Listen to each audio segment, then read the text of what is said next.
Bonjour à toutes et à tous. L'Assemblée nationale est invitée à modifier le code électoral pour, d'une part, rétablir l'égalité du pouvoir de parrainer à l'égard de tous les maires et, d'autre part, rendre conforme à l'article 49 de la Constitution les dispositions de l'article 142, alinéa 6 de la loi du 15 novembre 2019 portant code électoral. Ainsi rendu, la décision de la Cour constitutionnelle, saisie d'une requête jugée irrecevable, mais pour laquelle elle s'est prononcée d'office. En attendant la matérialisation de cette nouvelle donne politique, Patrice Talon a jugé utile de rendre la démarche consensuelle, une série de concertations avec les députés au Parlement pour lever tout équivoque et taire les polémiques qui ne cessent d'enfler. Pourquoi le doute persiste-t-il? Quid des nombreux appels à la vigilance que devrait faire Patrice Talon, le chef de l'État, pour davantage donner du crédit à sa démarche? Newsdeal reçoit pour vous deux analystes majeurs de la scène politique nationale. À ma droite, Irénée Josias Agossa, leader politique. Bonjour, monsieur Agossa. Bonjour. Et puis en face de vous, Dr Mohamed Awala Kintola, chef pôle communication au Renaissance national. Bonjour. Bonjour, monsieur Agnès. Alors, à qui la première question, quel écho avez-vous eu de la série de concertation entre Patrice Talon, comment dit-on, les démocrates, Union progressiste de renouveau et le Bloc républicain? Irénée Agossa. Permettez-moi de profiter de votre antenne pour rendre cet hommage à celui que j'ai affectueusement l'habitude d'appeler le doyen, Carlos, oui, qu'on va inhumer aujourd'hui. Oui. Jérôme Carlos, quand je me rappelle de lui, il y a deux mots qui viennent à moi. Il s'agit de la culture et de l'humilité. D'accord. Culture, humilité. Humilité. Jérôme Carlos est un homme de culture et un homme cultivé. Il est caractérisé par une humilité hors du commun. Dans un environnement que nous savons qui est un environnement matérialiste, et lui, il a su se maintenir et se donner cette valeur. L'éternité est dans le cœur. Il est aujourd'hui dans le cœur de plusieurs personnes. Et je pense qu'il sait lui-même, à partir de ses œuvres ici, tracer cette voie d'éternité dans la lumière du Tout-Puissant. Et pour que ce voyage éternel lui soit plus facile. Merci à tout ce qu'il m'a fait. Et je lui dis bon voyage. Vous avez eu des liens personnels avec lui, c'est ça? Oui, Jérôme Carlos, je l'ai connu très vite dans ma carrière politique. D'accord. Et c'est les rares qui m'appelaient et qui me donnaient l'opportunité de m'exprimer. D'accord. Sur sa radio? Sur sa radio Cap FM, dès le début. Il me voyait déjà capable de porter des idées, ouais, mais il m'a dit quelque chose qui a été toujours réel. Il dit, tu es trop en avance. Tu es trop en avance, il serait compliqué que les gens te comprennent. Donc incompris en fait. Incompris. Donc, et quand je finis chaque émission sur sa radio, il a cette humilité de m'appeler. Ouais. Et ce n'est pas que nous sommes toujours d'accord, mais on s'explique. Il m'écoute et nous échangeons. La dernière fois, il n'a pas pu m'appeler. J'étais étonné. J'ai demandé aux journalistes, mais cette fois-ci, le doyen ne m'a pas appelé. Il dit, mais pourtant, il est là. Je ne savais pas que c'était pour le voyage éternel. Hein? Donc, je suis certain qu'il serait encore présent dans les cœurs de beaucoup de Béninois. Très bien. Vous permettez alors que je prenne rapidement l'avis de Dr Akintola par rapport à Jérôme Carlos, c'est notre doyen qui est inhumé ce jour même à Porto, sa ville natale, 80 ans.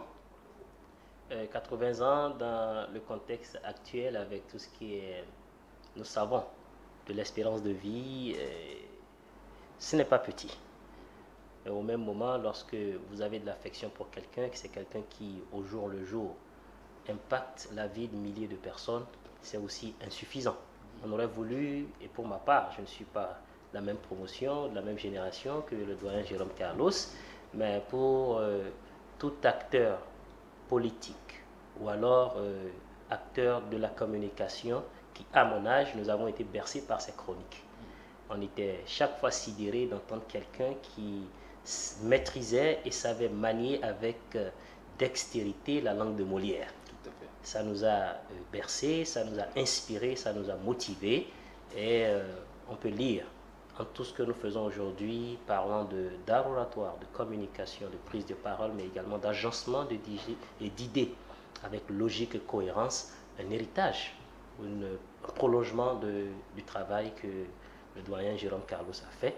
Et nous ne pouvons prier que pour son âme et que Dieu le recueille avec les siens dans l'au-delà et que l'héritage qu'il a laissé, que ce soit matériel ou immatériel, continue toujours d'exister et de profiter. Le journaliste, comme l'artiste ne meurt pas, vive l'artiste, vive le journaliste, voilà. Et je reviens alors à la question du jour, Irina Gossa.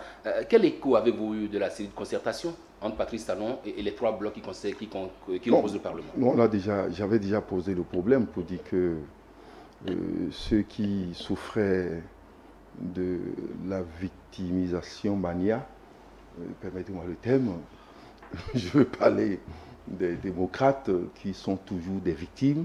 Ils avaient lancé des communiqués, tout ça, pour dire que voilà, c'était pour telle chose, mais ce n'est pas ça qu'ils ont vu. Ce n'est pas ça qu'ils ont vu. Donc l'essentiel a été retenu par les populations. L'esprit consensuel voulu par le chef de l'État. Le chef de l'État veut désormais répondre aux populations, c'est-à-dire que le Parlement est constitué de 3 groupes parlementaires et il s'est dit, il est tout à fait normal que dans le cadre des questions qui touchent l'intérêt général du pays, il serait bien que ces 3 groupes travaillent de façon concertée et trouvent une solution consensuelle. Et ça a été retenu. Et l'autre chose la plus importante aussi, le chef de l'État a été clair. Je ne veux pas faire un 3e mandat. Il faut que les sourds finissent par l'entendre et que les aveugles finissent par voir. C'est terminé cette histoire. Je ne veux pas faire un 3e mandat. Donc vous qui êtes là, il faut que vous compreniez cela. S'il y en a encore parmi vous qui pensent que je vais faire un 3e mandat, non. Donc c'est clair. L'écho là s'est fait ressentir. La décision de la Cour constitutionnelle, il a voulu que cela soit respecté, mais dans un cadre plus élargi. Et qu'on tienne compte de tout ce que chacun reproche à ce code électoral et profiter en même temps pour voir comment on peut corriger et réajuster ce code électoral dans le cadre du consensus national. Donc, il est resté dans le principe du dialogue démocratique dans un pays où nous sommes régis par des textes et des institutions claires.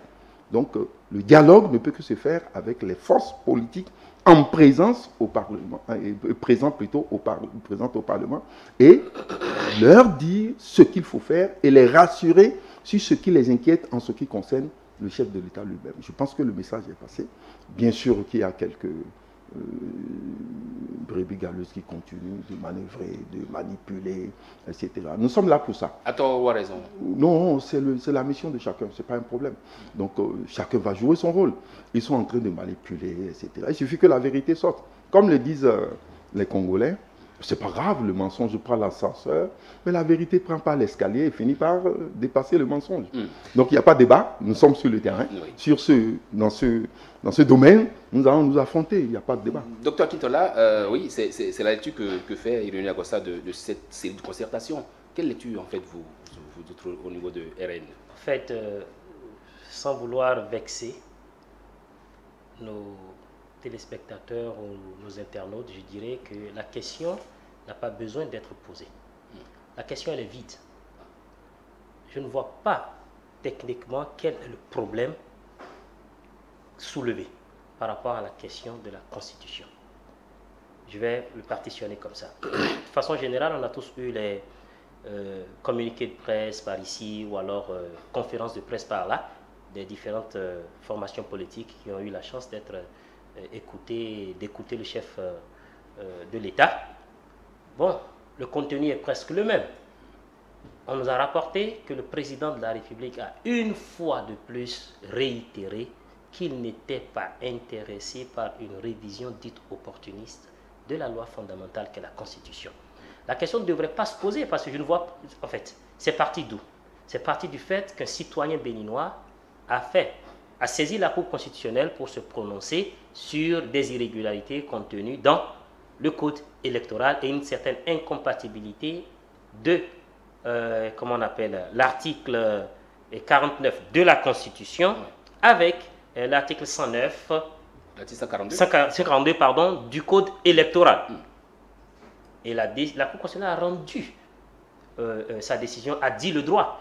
Et nulle part dans la décision DCC 24-001 du 4 janvier 2024 rendue par la Cour constitutionnelle, il n'a été dit que l'Assemblée nationale devait corriger ou toucher à la constitution du pays. D'où est parti le débat?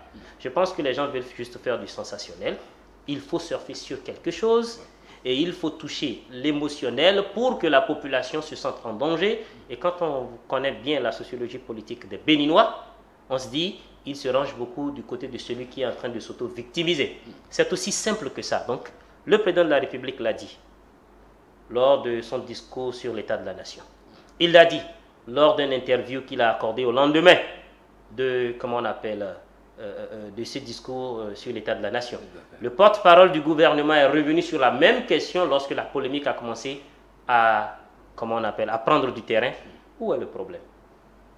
Donc, je pense que la question ne se pose pas. Donc, pour vous, en fait, il n'est pas question de douter d'une volonté manifeste de Patrice Talon de ne pas s'éterniser au pouvoir. Ce serait alors un jugement de valeur et non un jugement de fait. Vous voyez un peu ce que je dis? C'est porter un jugement moral sur l'individu. On n'est pas là pour faire cela. Le président de la République, je pense même, sans avoir la prétention de conseiller la grande équipe communication du président de la République, il devrait cesser même d'en parler. Parce que plus on en parle, plus on donne de l'ampleur à la question. Il a dit, il a redit, je ne veux pas réviser la Constitution pour un quelconque avantage personnel ou alors m'éterniser au pouvoir. Et je pense que c'est ce que nous soulevons tous. Pour ceux qui en parlent, c'est il veut tout faire pour tripatouiller et rester au pouvoir et faire un troisième mandat. Il dit, je ne veux pas le faire. Il le dit, en tout cas, moi je veux bien voir le président de la République se dédier dans les jours à venir. Et je pourrais porter mon jugement, mais jusqu'à l'heure où je parle, je suis dans la posture. Et le parti que je représente lui accorde le bénéfice du doute parce que, autant en privé qu'en public, le président de la République n'a jamais évoqué ou fait allusion à cela. Irina Gossa, pour vous, acteur politique, il paraîtrait que la promesse politique n'engage que ceux qui y croient. Oh, si ce n'est pas une promesse politique, c'est une exigence constitutionnelle. Ce n'est pas une promesse politique, c'est une exigence constitutionnelle. Et on ne revient pas sur ces problèmes, effectivement, comme l'a dit mon ami d'en face, c'est-à-dire depuis le temps de Kérékou, c'est la même chose. Kérékou n'a jamais dit « je vais faire un troisième mandat ». On a crié partout à la fin du deuxième mandat, il ne faut pas toucher à la Constitution. Il faut... Non, non. Yahya Boni, il n'a jamais dit qu'il veut faire un troisième mandat. La preuve d'ailleurs, en ce temps, moi, j'étais là à ses côtés, je défendais la révision de la Constitution qu'il avait proposée. Il n'a jamais dit quelque part qu'il veut faire un troisième mandat dedans. Mais les gens ont crié pour dire troisième mandat, on ne touche pas à cette Constitution, etc. Et pourtant, quand ceux-là sont venus au pouvoir, la première chose qu'ils ont eu à faire, avec les constitutionnalistes zélés qui parlaient, ils ont mis en place une commission en place pour voir ce qui n'allait pas au sein de la Constitution et réviser la Constitution. Donc, le président actuel n'a jamais dit qu'il veut faire un troisième mandat. Donc il n'y a pas de... Est-ce que finalement les acteurs politiques de l'opposition ont eu tort de penser qu'il pourrait avoir des velléités? Il n'y a pas de débat. Il a dit, je ne fais pas un troisième mandat. Mais c'est terminé. Et donc, et les articles concernant cet aspect, les articles ont été renforcés, etc. Il n'y a même pas de débat. C'est un indicateur de sous-développement. C'est un indicateur de sous-développement. Le fait de dire, on veut faire mandat. On ne veut pas s'occuper des véritables... On a vu ça ailleurs, dans d'autres pays. On a vu des chefs d'État promettre et après modifier pour s'éterniser. On ne veut pas s'occuper des véritables problèmes du pays. Je parle du Bénin. Hein, les véritables problèmes du pays. L'autre problème là, ce n'est pas ça. Allez-y à Tokpa, allez-y un peu partout. Le véritable problème du Béninois aujourd'hui, ce n'est pas un troisième mandat, réviser Constitution. Il a un autre problème. Donc, les gens étant incapables d'apporter des solutions à ces problèmes, ne pouvant pas mener le débat, n'étant pas une force alternative, alors crée une situation de distraction et commence par distraire le peuple. Il n'y a pas de débat sur cette question. La révision de la Constitution, je l'ai dit, a prévu dans quelles conditions on peut la réviser. Donc, quiconque qui dit qu'on ne doit pas réviser la Constitution, du point de vue principe, est en train de violer la Constitution. Parce que la Constitution elle-même a prévu comment on peut la réviser et dans quelles conditions on peut la réviser. Donc, penser à la révision de la Constitution, ce n'est pas un problème. C'est qu'est-ce qu'on veut réviser dans la Constitution qui cause problème. Oui. Mais là, le problème ne se pose même pas maintenant. Si vous permettez, le problème ne se pose même pas maintenant. La rencontre, là, il n'y a même pas ce problème-là, là où nous en sommes. Il y en a qui pensent qu'en voulant retoucher le code électoral, on pourrait être amené à revoir la Constitution. C'est ça, justement, qui crée, en fait, la polémique autour de ce sujet-là. Permettez qu'on en arrive d'abord là. Parce qu'il y a plusieurs manières, d'accord, de satisfaire à la décision de la Cour constitutionnelle. Et le moyen le plus prisé, ou la manière la plus prisée, n'est pas d'aller retoucher à l'article 49 de la Constitution pour elle maintenant, ou alors lui, j'allais dire, l'harmoniser avec les dispositions du Code électoral. Non, encore que dans le même Code électoral, l'article 109 parle déjà des 14 jours et s'aligne avec l'article 49 de la Constitution. Donc la seule chose qu'on aura fait à revoir concernant cette affaire de, comment on appelle, le deuxième point, 5 jours, 49 jours, c'est l'article 142 alinéa 6 du Code électoral. Et quand on revient à la question du parrainage et du principe d'égalité qui serait rompu à cause d'un décalage du calendrier, là encore ce n'est pas la Constitution. Comme l'a dit l'aîné, vous savez, on est en train de distraire le peuple. Vous pensez? J'en suis convaincu.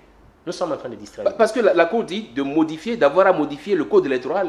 Mais n'a jamais dit de toucher à la Constitution. Justement. Alors pourquoi est-ce que vous pensez qu'on fait le lien entre code électoral et Constitution et qu'on pense qu'on pourrait toucher plus la Constitution au lieu de s'en tenir à ce que la Cour constitutionnelle a dit, modifier le code électoral? Ceux qui distraient devraient venir avec leurs arguments. Je ne suis pas là pour défendre leurs arguments. Je veux bien savoir, moi-même j'ai envie de comprendre par quelle alchimie ils sont tombés de cette décision-là sur la modification de la, comment on appelle, de la Constitution. Je veux bien comprendre cela, parce qu'il n'y a aucun argument qui sous-tend cela. Et au-delà de tout ce que nous sommes en train de dire, vous savez, l'aîné l'a dit, la Constitution, elle a été rédigée pour réguler notre vivre en commun. Nous l'avons rédigée, donc on peut se permettre de la réviser. Le seul problème qui se pose actuellement et qui fait que ça fait un débat de sourds ou alors un débat sensationnel, c'est le moment où la question est évoquée. Et l'aspect, est-ce qu'il ne veut pas, est-ce qu'il n'a pas derrière la tête telle intention, c'est aussi simple que ça. Donc il y a débat en fait. Non. Bon, où est le débat alors? Dites-le moi. Le débat, c'est qu'il faut qu'il y ait deux personnes qui ne s'entendent pas. Il faut qu'il y ait deux personnes qui ne s'entendent pas pour qu'il y ait un débat. On est d'accord? Qu'ils ne soient pas sur la même longueur d'onde. Ceux qui soulèvent des débats disent nous ne voulons pas d'une révision opportuniste. Celui dont on parle dit je ne veux pas faire une révision opportuniste. Le débat est clos. Où est le débat encore? Dites-le moi. Au fait, où est-ce qu'on ne s'entend plus? Le débat, comme vous l'avez dit, c'est peut-être le moment auquel ça intervient, cette intention de réviser les choses. De réviser les choses? Oui, de réviser les choses. Alors, intéressons-nous à ce qui veut être révisé et laissons de côté ceux dont on n'a pas parlé dans la révision. Avant donc d'en venir à ce qui veut être révisé, j'ai envie de vous entendre sur un point de votre démonstration tout à l'heure. Vous avez dit que le consensus, le principe de consensus pourrait être obtenu en consultant les trois groupes qui sont au Parlement. Pourquoi ne pas aller au-delà des groupes qui sont au Parlement et toucher à tout ce qu'il y a comme tête pensante dans le pays qui pense politique? Ça, c'est la volonté du chef de l'État. C'est lui qui décide, qui consulte. Si le chef de l'État voit que le problème qui se pose, il a besoin d'autres forces, autres que les forces en présence au Parlement, le chef de l'État peut le faire. Mais aujourd'hui, le chef de l'État a vu que pour régler le problème qui se pose et qu'il veut que les gens s'entendent autour de la modification du code électoral, il a jugé utile convoquer que les forces politiques présentes au Parlement. Ça, c'est le chef d'État qui décide. Si nous étions en situation de guerre, etc., le chef d'État peut appeler même les syndicalistes, toutes les forces vives, etc., et discuter. Là, on ne peut pas lui reprocher quelque chose. Et il n'y a pas un test qui l'exige. La vie politique est animée au Parlement. La vie politique nationale est animée par le Parlement selon les choix du peuple. Parce que tout le monde peut aller aux élections. Mais ceux que le peuple a choisis, qui peuvent modifier les tests, qui peuvent apporter quelque chose de nouveau, c'est ceux qui sont au Parlement. Le chef d'État a décidé de discuter avec eux et de voir comment, désormais, ils peuvent s'entendre sur les questions d'intérêt national. Est-ce que pour vous, Patrice Talon était tenu de discuter avec, dès lors qu'il a cette majorité écrasante au Parlement, est-ce qu'il était tenu? C'est une volonté, je peux dire, de dialogue. Parce que c'est le sens du dialogue dans un processus démocratique normal. Ce n'est pas seulement ici, vous allez en France avec le président Macron, quand il y a des situations, on demande même à tous les partis politiques qui sont représentés au Parlement de venir, le chef d'État les reçoit. Un peu comme ça a été le cas pour le rejet de cette, donc, ils discutent. Cette loi. Donc on discute, donc ce n'est pas seulement, nous n'avons pas inventé cela. C'est ça le dialogue dans un processus démocratique. Mais il y en a qui veulent que ça aille au-delà et qu'ils convoquent les autres S'ils veulent que ça aille au-delà, ils n'ont qu'à modifier le code électoral maintenant. C'est dans le code qu'on a dit qu'il doit avoir tel quota, vous devez avoir 10%, etc., avant d'être représenté au Parlement. On a limité le principe de la proportionnelle. Donc, c'est une proportionnelle relative. Et ça, c'est dans le code. S'ils veulent que désormais toutes les forces soient présentes, il faut qu'ils modifient les lois qui font de manière à ce que nous ayons 3 forces politiques au Parlement. Donc ça, c'est évident. Il ne s'agit pas de bavarder. Et donc, on doit agir alors sur le financement des partis politiques, etc. C'est un ensemble. Donc, en fait, c'est ce que vous appelez plutôt à une révision plus générale des tests, c'est ça? Non, c'est que vous avez posé la question par rapport au fait que les partis politiques et les autres forces, je peux parler de la société civile, les autres forces n'ont pas été conviés à cette concertation. Donc, aujourd'hui, le chef de l'État est libre de le faire, mais il l'a fait en tenant compte, bien sûr, des exigences démocratiques, des contraintes au niveau du Parlement. Moi, je veux dire quelque chose pour dire clairement que, en réalité, la question relative au code électoral, modification du code électoral par rapport à la Constitution, tout dépend du consensus qui serait obtenu au Parlement. Et c'est pourquoi d'ailleurs j'ai beaucoup apprécié le communiqué du parti les Républicains. Oui, Bloc républicain. Le Bloc républicain. Ils ont dit que eux, leur position est qu'on aille au-delà de ce que la Cour constitutionnelle a demandé. Donc ça veut dire qu'on essaie de voir dans l'ensemble du code ce qu'il faut modifier. Est-ce qu'on devrait aller au-delà de ce que la Cour... Mais là, ils peuvent le faire. Ils sont libres. Ils peuvent prendre l'initiative et le faire. S'ils le font, ils vont déposer à la Cour, de voir si c'est constitutionnel ou pas. Chacun joue son rôle. Donc, s'ils vont au-delà et que cela implique une révision de la Constitution, de certains articles de la Constitution, ils le font. Et ce n'est pas une porte ouverte un peu à tout ce qui Non, c'est aussi simple. S'ils sont dans l'esprit du consensus et qu'ils ont vu que voici ce qui a été fait, pour que la Cour ne déclare pas anticonstitutionnel ce qui a été fait, il faut aller revoir au niveau de la Constitution ce qui fera que leur modification serait qualifiée d'anticonstitutionnelle et de rectifier cela. Donc, c'est aussi simple. Moi, je pose le problème par rapport à mon interlocuteur en face. Si il modifie au niveau du code électoral, et qu'on décide, d'ailleurs c'est ma position moi, depuis fort longtemps, et qu'on décide que ce soit les députés actuels et les maires actuels qui vont parrainer les prochains candidats aux élections présidentielles, je ne vois pas comment il peut échapper à la réorganisation de l'ordre des élections générales et présidentielles au niveau de la Constitution. Parce que ici, l'ordre a été déjà acté au niveau de la Constitution. Oui. Nous sommes d'accord. Et le problème qui se posait était, avec cet ordre, mais qui va parrainer? Parce que les nouveaux élus ne vont pas prendre service et les anciens élus ne vont pas finir leur mandat. C'était le problème qui se posait. Oui. Donc, si ils arrivent, en fait, et ils disent, et comme ça se fait là maintenant, la Cour a pratiquement, à la lecture, opté pour le fait que ce soit les anciens, enfin, les actuels députés et les actuels maires qui parrainent. Alors, il faut absolument respecter la Constitution en ce qui concerne les élections présidentielles. Nous sommes d'accord? Oui. Et s'il faut le faire, on est obligé d'agir sur l'ordre. Moi, je parle de l'ordre. L'ordre sur le... Faut-il faire les élections présidentielles avant très bien. Très bien. Et avoir un décalage correct pouvant permettre à ce qu'il n'y ait pas chevauchement, etc. Donc, ça, c'est mon analyse. C'est votre analyse.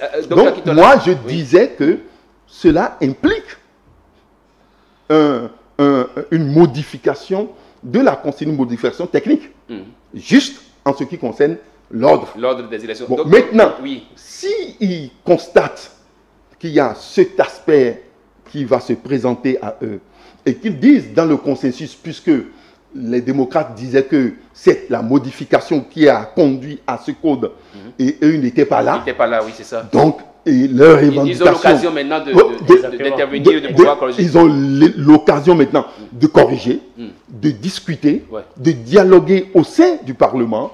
Et le chef d'État, c'est là où son intervention doit être salutaire. Il dit désormais aux groupes parlementaires qui soutiennent ces actions, ne soyez pas fermés. Désormais, soyez ouverts et discutez de tout avec eux. Oui, mais je ne suis pas demandeur à ce sujet-là. Je ne suis pas demandeur d'un troisième mandat. Non, d'une quelconque modification de constitution. Moi, c'est vous. Si vous voyez que ce que vous allez faire va impacter la constitution, c'est votre problème. Ah oui. Donc, rapidement, oui, sur la question du consensus, est-ce que vous pensez qu'il faut d'abord, s'il faut se limiter seulement aux 3 groupes parlementaires qui sont à l'Assemblée? Est-ce qu'il faut aller au-delà en appelant par exemple Renaissance nationale à la table? Il faut aller au-delà de Renaissance nationale et des autres partis politiques qui sont régulièrement constitués, qui participent aux élections à la République du Bénin, même s'ils ne sont pas représentés au Parlement et dans les conseils communaux et municipaux. Pour raison. Vous savez, cette concertation que le président de la République a ouverte, il n'était pas obligé de le faire. Aucune disposition en République du Bénin l'obligeait à le faire. Ce débat, cette recherche de consensus pouvait se mener à l'Assemblée nationale. Aussi simple que ça. Et nous connaissons les lobbies de couloir entre l'exécutif et les législatifs. C'est comme ça. Ça a toujours été dans une démocratie. Ça fonctionne ainsi. Donc on n'avait pas besoin, en fait, que le président de la République les appelle, discute avec eux et qu'on fasse une médiatisation de cet événement-là. C'est pour dire que moi, j'invite le président de la République parce qu'il n'y a pas de petite querelle, en fait. Il n'y en a pas, aussi petite soit-elle, il n'y a pas de petite querelle. On a connu beaucoup d'événements par le passé qu'on a minimisé. On s'est dit, bon, ça, c'est pas une histoire, ça rien du tout. Et puis, on en a souffert par la suite. Il n'y a pas de petite querelle. Dans le cas d'espèce, je connais le président de la République très perfectionniste dans tout ce qu'il fait. Il n'est pas tenu de le faire. Il n'a pas été tenu de faire ce qu'il a fait. J'aurais bien voulu qu'il aille donc au bout de ce qu'il a commencé et que les forces sociopolitiques, et j'insiste sur sociopolitiques de la République, qui sont d'une manière ou d'une autre représentatives du peuple béninois dans plusieurs sphères et qui pourraient donc être impactées directement ou indirectement par une quelconque révision de cette disposition-là, qu'il les invite. Le président Talon a promis de multiplier les réunions pour faciliter la concertation avec la classe politique. Je lis ça du communiqué du Bloc républicain. Oui, bon, ce n'est pas un communiqué de la présidente de la République, donc la série de communication du président, n'est-ce pas? Donc c'est OK, pour moi, il n'y a pas de souci. Ce que je dis, c'est que j'invite le président de la République à aller au-delà, si tel est qu'il a amorcé réellement ce chemin-là du consensus, de la concertation. Ce serait l'idéal. Au-delà de ça, vous savez... ces partis politiques-là, même s'ils ne sont pas représentés à l'Assemblée nationale, n'auront pas droit de vote pour tout ce qui sera modification et autres, mais on peut tout au moins accepter puisqu'ils sont également joueurs et seront impactés par les règles qui seront établies. Et n'oubliez pas, vous savez, la démocratie n'est pas que le pouvoir ou alors l'imposition de la décision de la majorité à la minorité, mais c'est aussi la préservation des intérêts de cette minorité-là au sein d'une grande famille. Pour dire que il y a, et ce n'est pas que le bloc républicain qui le dit, lorsque vous lisez la décision de la Cour constitutionnelle, le mémo qu'a envoyé la Sénat par rapport à ce recours-là à la Cour constitutionnelle dit, et la Sénat, je vais vous le lire si vous permettez, c'est que, dit qu'enfin, ça je suis à la quatrième page, le troisième paragraphe de la quatrième page, qu'enfin, le président de la Sénat par correspondance en date du 3 janvier 2024 affirme s'approprier les motivations de la requête dont il soutient la pertinence et le bien fondé. Et le paragraphe qui suit, il dit qu'il précise qu'une revue de plusieurs autres dispositions du code électoral est nécessaire en vue d'une meilleure organisation des prochaines élections.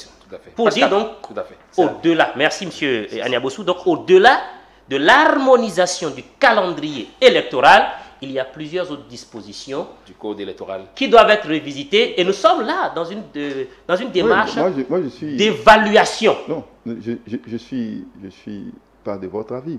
C'est-à-dire quoi? Les partis politiques, aujourd'hui, et qui ne sont pas de l'opposition, ou bien qui sont de l'opposition, qui ne sont pas représentés au Parlement, alors, ou fusionnent avec un autre parti, ou discutent dans le cadre du dialogue politique avec ces partis qui sont représentés au Parlement. On n'a pas besoin de les inclure. Même les autres forces sociopolitiques et autres ont des tendances. Aujourd'hui, les syndicats de tendance communiste de gauche, ils vont se retrouver dans le système et aller porter leurs doléances au niveau du parti politique représenté au Parlement. Ça, c'est le dialogue. Donc, pour vous, il n'est pas question d'ouvrir le débat à toutes les formations politiques. Nous ne sommes pas à ce niveau de crise. C'est-à-dire quoi? Aujourd'hui, le fonctionnement, il faut l'accepter. Le chef d'État est libre de le faire, hein, mais il faut l'accepter. Si nous, par exemple, nous avons compris qu'il faut fusionner, là, on l'a fait, on l'assume. Les autres qui ne l'ont pas fait, ils assument. Restaurer la confiance, ça compris qu'il fallait. Non, ils assument. Mais qu'est-ce qu'ils font? Moi, je pense que dans le bon fonctionnement du système et des réformes d'aujourd'hui, ils seront n'importe comment apparentés à un parti représenté au Parlement. Ils sont encore libres. S'ils ne sont apparentés à aucun parti représenté au Parlement, ils attendent simplement les élections législatives prochaines. Ils disent au peuple, nous ne nous retrouvons pas du tout dans les forces qui sont là, disent ce pourquoi, et voir s'ils vont réunir les 10% et être représentés. C'est pourquoi moi je dis que le véritable problème est de revenir sur les critères. On avait posé ces critères, nous tous, quand on était on discutait avec le médiateur, on avait tous posé ce problème. Les questions des 10%, les questions du financement public, etc. Mais quand les autres sont arrivés au Parlement, et ils jouissent aujourd'hui de ces tests-là, mais ils ont oublié tout ça. Et ce qui me paraît un déni, ils viennent maintenant dire, ils n'ont fait aucune proposition de test, et ils disent, ah mais le chef de l'État devait inviter, grave, ils en font une conditionnalité. Vous dites qu'on doit inviter tous les autres avant qu'on ne discute, etc. Non, ils allaient au moins passer par une proposition de test. Je comprends très bien le désir du président Agossa de répondre à certaines formations politiques lorsqu'on voit un peu ce qu'ils font sur le terrain et ce qui a été discuté de par le passé. C'est bien que vous assumez la posture d'avoir fusionné avec un autre parti politique. Mais rien, en fait, lorsque l'éventail, la possibilité est ouverte, d'accord, ou pourrait être ouverte par le président de la République pour écouter les autres formations politiques qui ne sont pas à l'Assemblée nationale, je ne vois pas pourquoi est-ce qu'on devrait nous-mêmes se limiter à cela. La question que j'aimerais poser à M. Agossa, c'est est-ce que vous refuserez d'aller à une concertation, vous, en tant qu'acteur politique, pas représentant forcément votre formation politique, en tant qu'acteur politique ou en tant que sachant de la question, pour discuter des possibilités envisagées, dans quelle mesure le code électoral serait révisé? Bien sûr que non, parce que vous êtes béninois.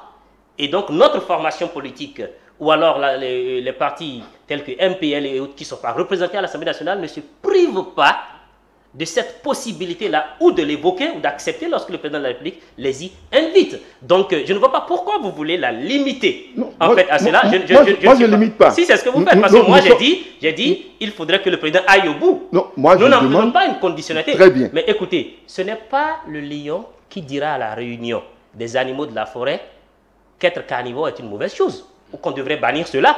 Qu'est-ce que vous attendez des partis qui sont représentés à l'Assemblée nationale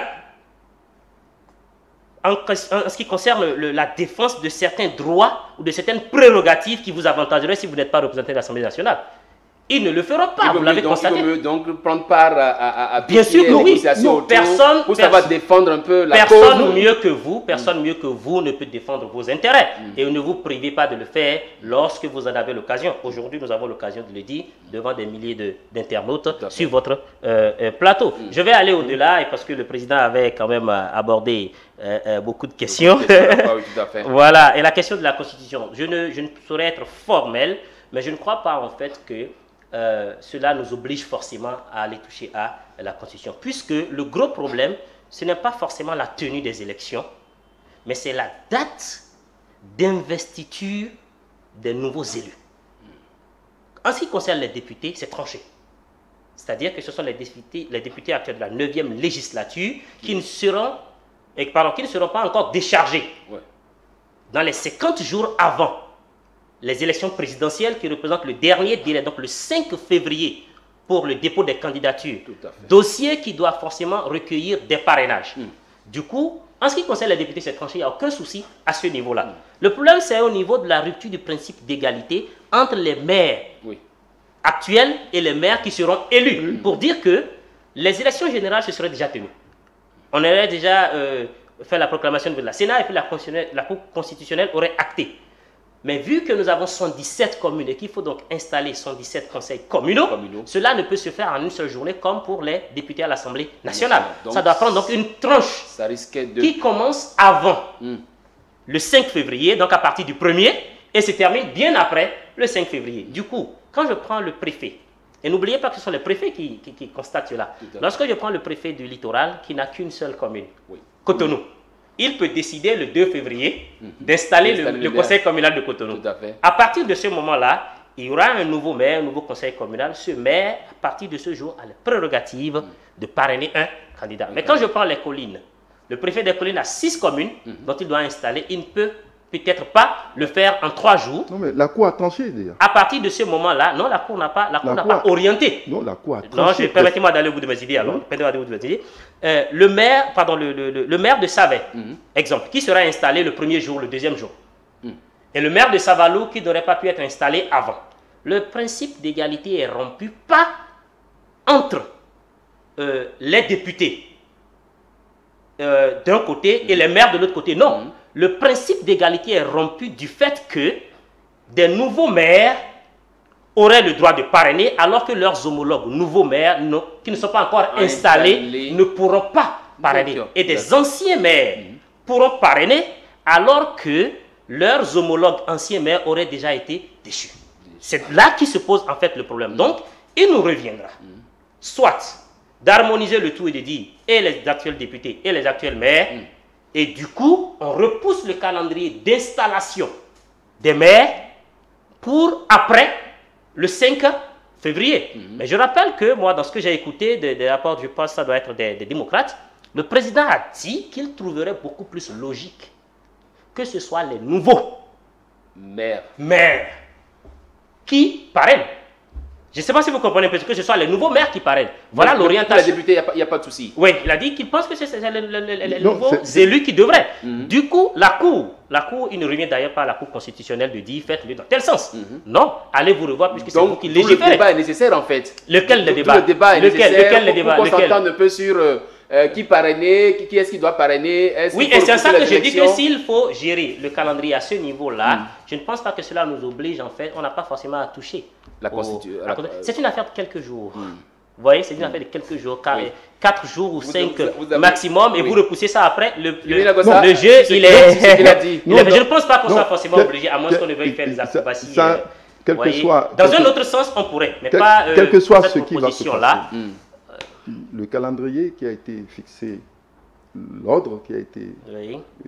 acté au sein de la Constitution, d'abord, je peux préciser que désormais, nous devons comprendre que la question de la Constitution ne relève pas seulement de la compétence des hommes de droit. D'accord. Tu as vu que, comme vous voyez, quand il s'agit de planifier des dates, ils n'ont pas pu. C'est ça. Ils n'ont pas pu parce qu'ils ne sont pas qualifiés dans la planification. D'où cette ouverture-là d'où à d'autres compétences pour faire le débat. Merci, M. Aniaboussou. Pour faire ce débat-là. Non, à d'autres compétences en matière surtout de rédaction de la Constitution. Très bien. Nous sommes à l'arrivée là. Je parle du comité qui veut travailler.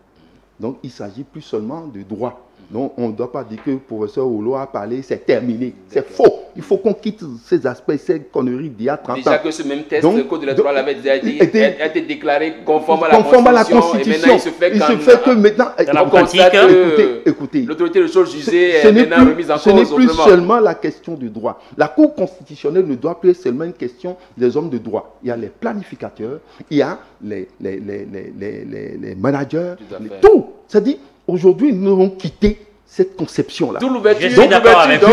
Est-ce que vous comprenez? Ça veut dire non, l'ouverture, ce qu'il propose, je suis d'accord, mais il y a des normes à respecter. Moi, je parle des normes en vigueur. Les normes en vigueur ici, lesquelles c'est que nous avons il n'y a pas, non, la concertation, le chef d'État est libre de choisir qui il veut. Moi, je fais référence à une déclaration des démocrates qui aujourd'hui exige, ils ont dit qu'ils exigent que le chef de l'État fasse appel aux autres partis politiques. C'est de leur droit. Mais je veux leur dire qu'ils sont carrément en train de manipuler. Parce qu'il faut y avoir des propositions de tests pour permettre à ce que ça soit ça. Le débat se fasse déjà. Il ne s'agit pas seulement de parler. Il faut faciliter. Donc il faut d'abord aller à la rédaction de tests. Et nous avons tous déjà déploré la chose. Quand ils n'étaient pas représentés au Parlement, et je leur disais, quand vous serez là-bas, vous allez oublier. Et ça n'a pas raté. En réalité, c'est de ça qu'il s'agit. Le chef d'État aujourd'hui, personne ne va l'accuser s'il juge utile.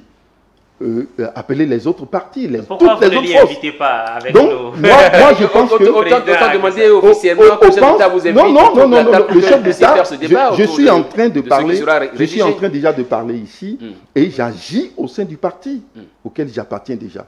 J'agis au sein du parti. Moi, j'ai dit ma position, et je l'ai dit clairement ici, maintenant que, en ce qui me concerne, nous devons agir sur l'ordre, et ça serait comment l'appelle-t-on, une modification technique. J'ai été clair. Donc, pour que la Cour constitutionnelle ne renvoie pas encore ce code pour non-conformité à la Cour et à la Constitution. Donc, ça, c'est ce qui est clair. Mais maintenant, revenons à l'essentiel. Oui. Est-ce que c'est obligé, est-ce que nous sommes obligés de rester seulement dans le cadre de la Cour constitutionnelle, ou bien nous profitons, il faut aller de là. Aller au-delà, moi je fais l'option d'aller au-delà. Je suis d'accord avec vous. Si vous voulez corriger, n'allez pas corriger un point et ensuite revenir encore. Puisque d'ici quelques mois, on risque encore de revenir quand on va buter sur d'autres points. Alors, allons-y.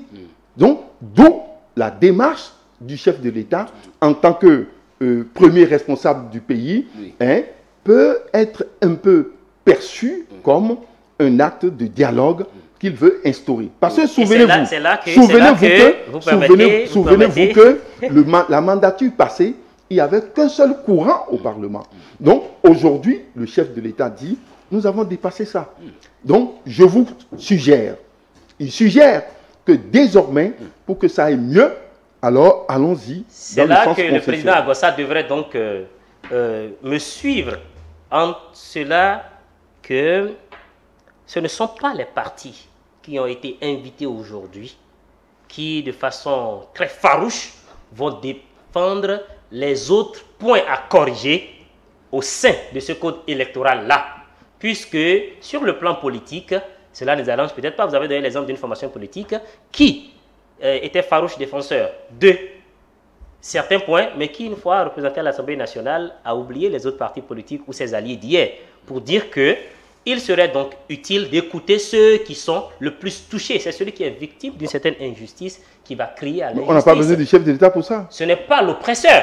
On n'a pas besoin du chef de l'État. S'il se joint à la danse, cela ne ferait Oui, que bonifier si la démarche. si le chef d'État Donc, nous appelle- l'invitons à le faire. Nous l'invitons à écouter tous Non. les fils et les filles de la Tout- nation pour une parti politique- législation, pour une loi qui régule leur vie Tout parti et qui politique- peut encore demain poser des problèmes. Tout C'est parti- aussi simple tout- que ça. Non, tout parti politique a le devoir d'ailleurs d'animer la vie politique Nous nationale. le faisons déjà comme Déjà, ça. comme ça, c'est ça. Donc, Ce serait une le forme chef de- d'animation le d'être chef- écouté par le si président de la chef de République l'État- sur Si invitation. le chef de l'État veut, il va le faire. Moi, je ne veux pas. Est-ce qu'on ne peut pas l'inviter à cela? Non, Est-ce je ne que- veux. est-ce On que peut l'inviter à cela l'inviter, n'est mais pas mieux?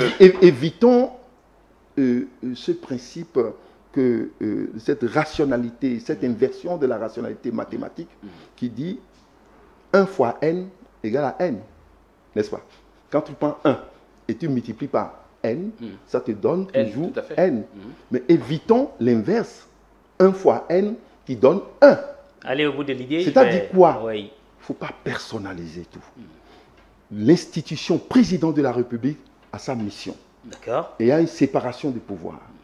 Et aujourd'hui, il ne faut pas qu'on montre à tout Béninois que la résolution de tous les problèmes dépend du chef de l'État. Moi, je ne suis pas de cet avis. Ouais.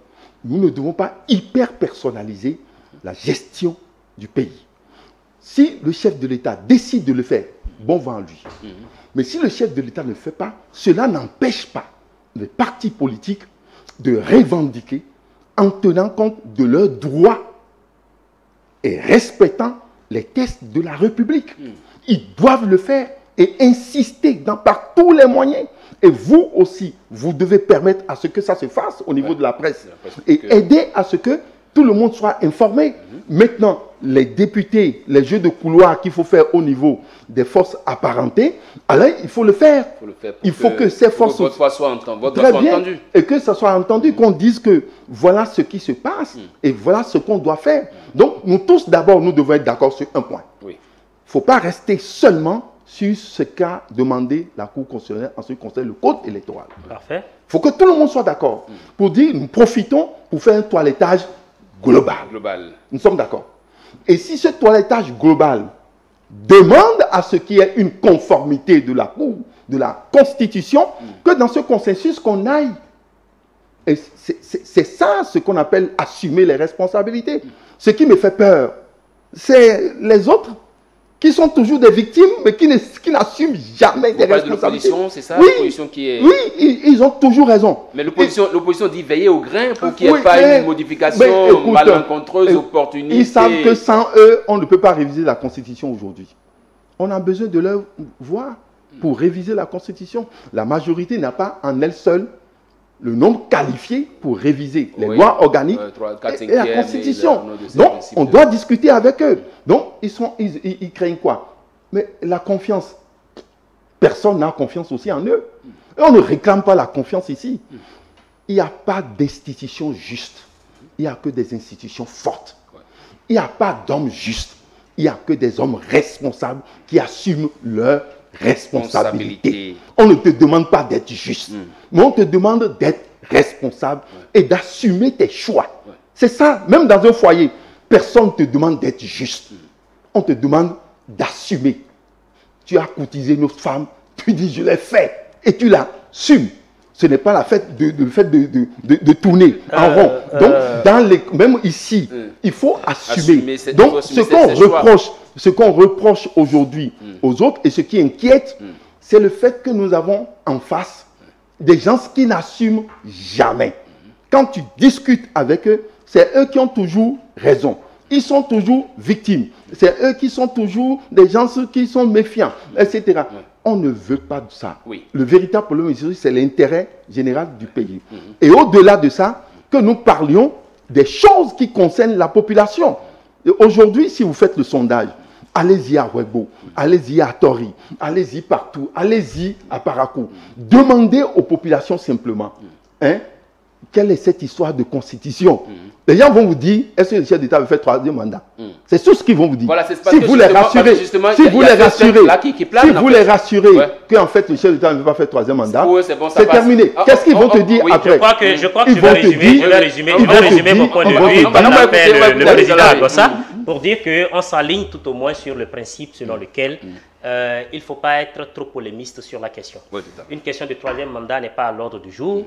L'acteur principal en a déjà parlé et le débat est clos. Il y a certaines formations politiques qui veulent bien surfer sur ça parce que ça fait du sensationnel vers la fin de chaque 2e mandat présidentiel. C'est OK. Bon, on ne va pas leur arracher ce droit là, on va juste les rappeler rappeler à leur attention que ce n'est pas le sujet principal, ce n'est pas ce qui est le plus important. Maintenant, quant à la question de la révision du code électoral, nous disons, si le président de la République a entamé cette démarche-là de concertation, eh bien, je ne vois pas la loi de la République qui limite cela. Et le bon sens voudrait qu'on aille même au-delà d'eux, puisque lors d'une concertation, personne n'imposera, aucun parti politique n'imposera son avis ou sa vision des choses mais au moins se fera écouter. Et je le répète, il n'y a pas de petite querelle. Hier, les plus petits, les minimes que nous avons considérés comme inoffensifs sont devenus, avec le temps, les casse-pieds ou les plus, détracteurs. Du coup, il ne faut pas que le président de la République tombe dans cette erreur-là. Il n'y a aucun mal à l'inviter Au-delà de ça, vous savez, ceux qui se trouvent en position de force ne peuvent pas défendre forcément, on en a vu, vous en avez parlé vous-même à plusieurs reprises ici, ne peuvent pas défendre les intérêts de ceux qui se retrouvent en position de faiblesse. Cela a même conduit, par exemple, votre formation politique à devoir fusionner avec, un autre parti, avec UP Le Renouveau. Du coup, nous sommes encore là, nous assumons cela et estimons, au-delà de tout ce que vous avez cité comme mécanisme pour se faire entendre par un parti politique que nous faisons déjà, que cela devait être étendu on ne demande pas à ce qu'on nous envoie à l'Assemblée nationale aujourd'hui pour voter. On demande juste à être écouté et opiner, et cela ne devait nullement poser de problème en réalité. Oui, sur la question maintenant, alors dites-nous, le chef de l'État, on dit qu'il souhaiterait bien que ce soit les nouveaux élus municipaux qui soient, alors qu'il y a le parti MPL qui pense qu'il vaut mieux arrêter avec ces questions de parrainage-là. C'est ce que le parti MPL Korogoné a souhaité. Oui, c'est la volonté du parti. Tous les partis peuvent opiner, en fait. Tout le monde peut dire que nous voulons ça, nous voulons ça, nous voulons ça. Et c'est d'ailleurs le consensus, c'est ça. Parce qu'il a été clair en disant que les députés sont élus, mais que les maires sont nommés. D'abord, il peut même écrire au Parlement, à la Commission. Ils peuvent déposer des écrits au Parlement, à la Commission. Les commissions des lois, etc. Et porter les choses.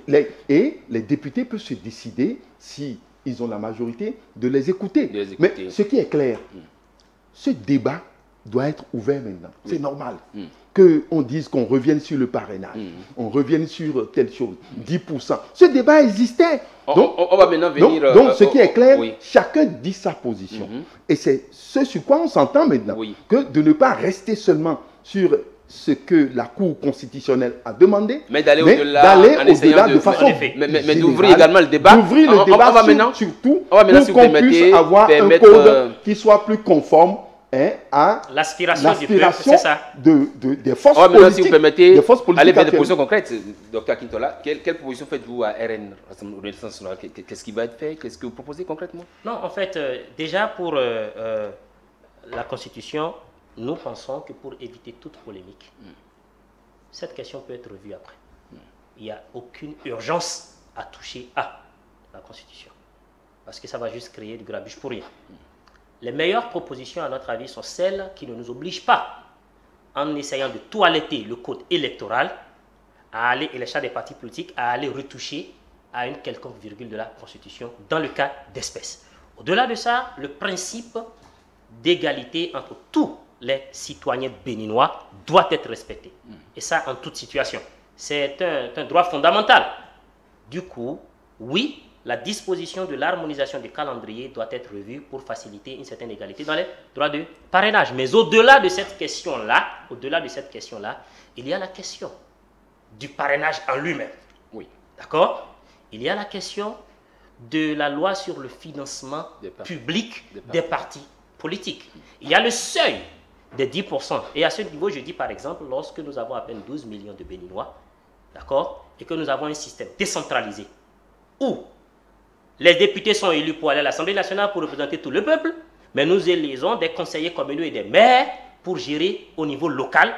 Et qu'à la fin des élections, lorsque dans une localité, le peuple a choisi de confier la gestion de sa collectivité locale à des élus, et qu'à la fin on dise non, tous ceux pour qui vous avez voté et que vous estimez capables de faire le travail, eh bien, parce qu'à la nationale, ils n'ont pas eu 10%, leur parti politique n'a pas eu 10%, ils vont les mettre de côté, et puis on met sur vous tous ceux que vous n'avez pas voulu. C'est une maldonne qu'il faut corriger, selon vous. Et c'est très gauche. Au-delà de ça, ça va ralentir. L'objectif final, c'est quoi? C'est le développement à la base de nos collectivités locales. Ça va ralentir ça, parce qu'il n'y a pas de développement sans collaboration. Et la collaboration, c'est entre les élus et ceux qui les ont élus. Donc, il y a ce grave problème-là qui est là. Maintenant, si c'est parce qu'on est, comment on appelle, vautré dans notre fauteuil, puisqu'on se plaît souvent, hein, je ne jette pas de l'opprobre sur mes enseignants, à beaucoup copier ou à tricher un peu sur le code électoral français, même là encore, il y a dans le code électoral français des possibilités d'alliance. Cela fait parce qu'on est toujours soucieux de la représentation juste et légitime au niveau des collectivités locales. Et au deuxième tour des élections, comme on appelle locales là-bas, ce n'est pas une question de 10%, c'est bien moins que cela, alors que la France fait une population de plus de 68 millions de personnes. Vous voyez un peu le nombre que ça fait par rapport à nous. Si nous voulons des partis politiques forts, juste à côté ici au Ghana, au Nigeria, nous savons que la plus grande scène politique, elle est animée par 2 grands partis politiques. Mais les autres partis politiques existent également. On leur donne la possibilité de parler en tant qu'élus au nom de ceux qui les ont élus. Et la présidence alterne peut-être ces 2 partis-là. On n'a même pas besoin de faire une affaire de 10% ou pas. Je vais au-delà pour parler du financement public. Vous savez, on ne peut pas vouloir quelque chose de son contraire à la fois. On ne peut pas vouloir limiter l'ingérence des fonds privés, des lobbies et autres là, dans le processus électoral d'un pays, et ne pas donner le minimum de moyens nécessaires pour faire face dans une hauteur donnée, dans une mesure donnée, aux charges qu'on impose à des partis politiques. Ne serait-ce que un parti qui est légalement enregistré, parce qu'il y a les contraintes de l'enregistrement au niveau du ministère de l'Intérieur qui sont très différentes aujourd'hui. Vous devez avoir des représentants dans toutes les communes, dans tous les arrondissements et tout ça, vous devez constituer des dossiers. Un parti politique qui le fait déjà a son récépissé et fait l'effort, vous savez, aujourd'hui, plus qu'hier, pour participer aux élections législatives et comme là, c'est plus corsé. Même aux élections présidentielles. Un parti qui arrive déjà à le faire, fait déjà preuve d'une certaine solidité, fait déjà preuve d'un certain sérieux. Participer à partir de ce moment-là, la loi sur le financement public des partis politiques devrait être plus flexible. Dans le sens où, je prends l'exemple, j'aime bien le faire parce que nous ne sommes pas seuls sur la planète et nous ne sommes pas nés génies. On n'invente pas la roue en fait, pas du tout. On recycle et on adapte à nos réalités. Que ce soit dans les grandes démocraties, lorsque je prends le cas du Canada jusqu'à il y a tout récemment, quand je prends encore même le cas de la France, le financement public est divisé en 2. Vous savez, il y a des partis politiques.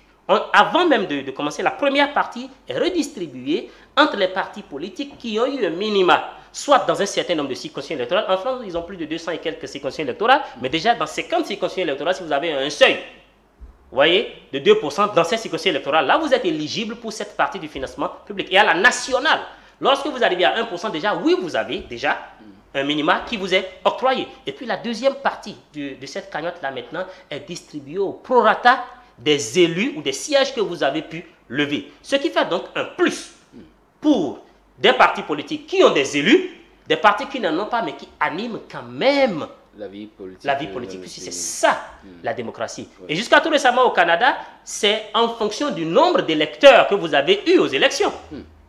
Que minimum de 1,15 $ canadiens, je crois. Et c'est donc ça qui a fait que le restaurer la confiance a dû se fondre, ou alors c'est une question de vision politique. De vision politique. Et surtout plus une question de vision politique qu'une question de moyens. Et nous constatons aujourd'hui qu'il faut mener le débat dans les grands ensembles. Et que le cadre que nous avons choisi ne nous permettait pas d'être audibles. Et les populations ont fait le choix des grands ensembles.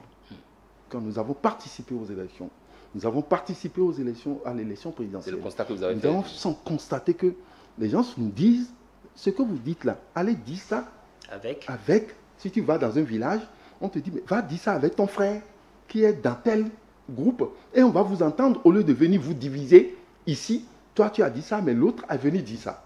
Donc, nous avons eu ce constat sur le terrain. Les Béninois veulent des grands ensembles. Donc, c'est clair. Et nous avons fait ce choix courageux. Ce n'est pas que c'est facile parce que la capacité d'intégration au sein des partis est faible. Ce n'est pas facile.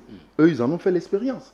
Quand ils ont été vers BR, eux-mêmes, ils ont dit que ce n'est pas possible. Ils sont ressortis. Parce que ces grands partis n'ont pas la culture de l'intégration.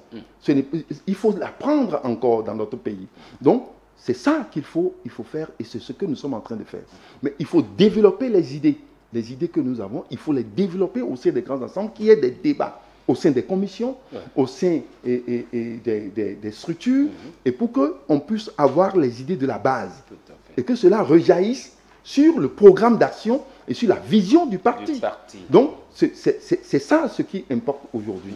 Donc, la question du financement vient après. Ce que je dis, effectivement, il faut faire un choix. Est-ce que nous sommes dans un scrutin uninominal où il y a ces aspects où nous pouvons tenir compte de ce que vous avez dit, ou bien nous sommes dans un scrutin qui n'est pas du tout uninominal, c'est-à-dire, non, quand tu es élu, tu n'es pas élu pour ta circonscription, mais tu es un élu national. C'est ça ici. C'est ça ici. Donc, dès que tu es un élu de la 6e circonscription, tu es élu là, mais tu es un député du tout le Bénin, et non un député de la 6e circonscription. En fait. Très bien. Donc, c'est des choix qu'on avait eu à faire. Est-ce que ce choix est toujours d'actualité? Est-ce que ce choix est toujours d'actualité et qui va induire les conséquences? D'où une fois encore, la nécessité de faire le débat. Donc, c'est de faire le débat. Je suis certain qu'on ne pourra pas tout résoudre. Oui. C'est pas certain. Je suis sûr, on ne pourra pas tout résoudre. Mais il faut déjà avoir le courage de les aborder. De les aborder et de tenir compte de l'essentiel. Lui, il a pris par exemple un baromètre.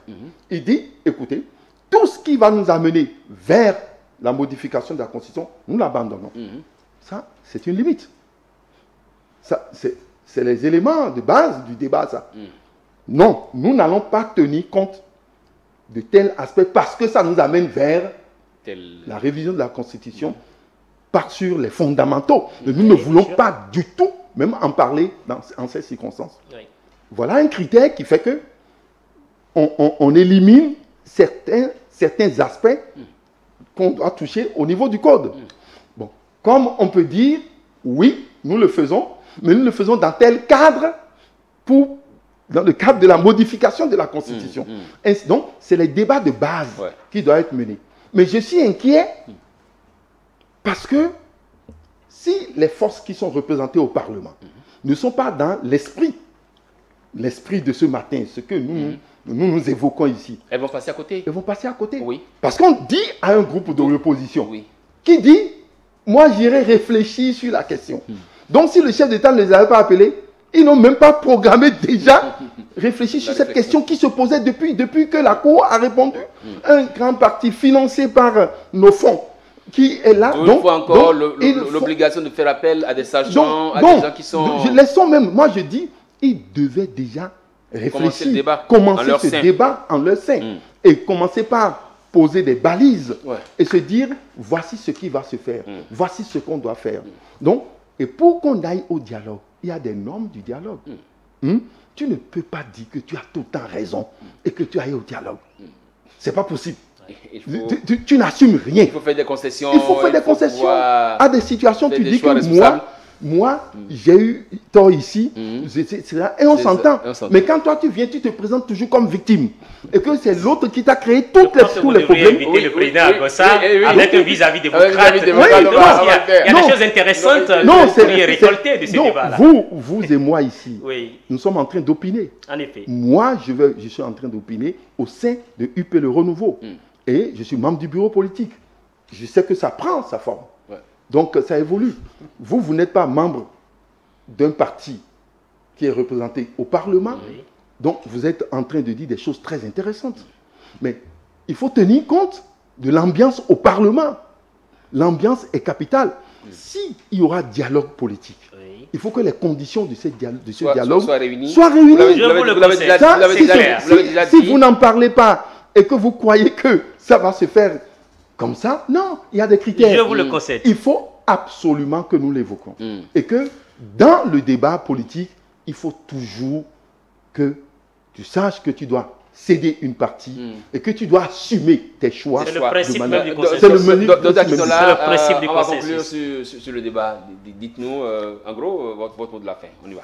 Bon, mot de la fin, je ne peux que dire merci. Vous voyez, ce sont des occasions que vous nous donnez d'opiner, d'apporter de la lumière sur un certain nombre de questions, et de donner surtout la position de nos partis, de nos groupes et également de ceux que nous représentons face à des questions d'intérêt national et autres. Donc, je ne peux que dire merci à votre télévision et à tous les autres confrères d'ailleurs, de la presse, des médias, qui nous permettent de donner de la voix. Une chose est sûre, le Bénin, il nous appartient à nous tous.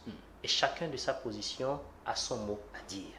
Le mécanisme reste à trouver et nous invitons ceux qui sont les forts du moment à trouver la possibilité de composer avec ceux qu'ils estiment les faibles du moment, parce que dans le temps, pour construire quelque chose de solide, il faudrait pouvoir préconiser cette écoute attentive-là de l'autre, quelle que soit sa posture, parce que le vent, il tourne, et surtout sur le terrain politique, à n'importe quel moment. Oui, je pense qu'il faut féliciter le chef de l'État pour ce qu'il a fait, et qu'il continue d'ailleurs à le faire, sans pour autant jouer le rôle des députés à leur place. Sans pour autant jouer le rôle des députés à leur place. La séparation du pouvoir doit être respectée. Nous sommes dans le processus démocratique. Est-ce que vous pensez que ce rôle avait été bien joué? On serait encore là à revoir un texte qui a été voté au Parlement, qui a été dit conforme à la Constitution. Je pense qu'il faut que le chef de l'État... Le niveau de conscience évolue. Donc, aucun texte ne pourra jamais être fixé. Je vous ai dit que la prière universelle a évolué. On ne nous dit plus, ne nous soumet pas à la tentation. Ne nous laisse pas entrer en tentation. Donc, ça veut dire que même ce qui a été soi-disant créé par Dieu, les hommes l'ont modifié. Parce que ça ne cadre plus avec le niveau de conscience actuel. Donc, nous devons alors aller dans ce sens. Mais il faut aller dans le sens du consensus. Moi, je pense que cette initiative est bonne. Et au niveau de UP Le Renouveau, nous sommes dans la même logique. Nous allons discuter avec toutes les forces en présence au Parlement. En l'occurrence, les forces de l'opposition. Mais il faut que cette force de l'opposition sache qu'il y a des critères pour qu'on puisse dialoguer. Est-ce que nous leur posons la question, est-ce que le système que nous avons installé depuis 1990 a échoué? Si le système n'a pas échoué, nous sommes obligés de nous mettre dans le mécanisme du dialogue politique actuel pour être dans la perfection. Ce système n'a échoué? Le système n'ayant pas échoué, donc il n'y aura pas d'assises nationales. Donc, et si par ailleurs ils vous disaient que le système a échoué? S'ils disent que le système a échoué, là vous entrez dans un... Non, il faut qu'ils le prouvent. D'accord. Parce que quand tu dis que le système a échoué, la seule garantie que tu dois avoir, c'est le peuple. Le peuple qui... Vous étiez là... Pour le moment, vous faites la question à l'opposition et pas aux autres partis politiques qui ne sont pas encore à l'opposition seulement. Pour dire, puisque l'opposition est capitale dans le dialogue politique. Est-ce que le système a échoué, selon vous, rapidement? Est-ce que le système a échoué? Moi, je dis que le système n'a pas échoué pour nous. Le système n'a pas échoué. La question m'était adressée. Est-ce que le système a échoué? Le système reste à être parfait. Il y a encore beaucoup de choses à revoir. Et si on se concertait et qu'on écoutait tout le monde avant de décider, je pense qu'on n'en arriverait pas aujourd'hui. Le processus est enclenché. À vouloir corriger, parfaire, adapter, évaluer et tout cela. Merci à vous, Dr Mohamed Awal Akintola, chef pôle communication Renaissance nationale. Merci également à vous, Irénée Oujidé Sagossa, vous êtes leader politique, membre du bureau politique, Union progressiste Le Renouveau. Oui. Merci. Je sais que vous aimez beaucoup le beurre de poulet. Non, pas du tout. C'est pas un problème. Pas du tout, vous l'avez. Nous sommes des alliés. Merci et à très bientôt.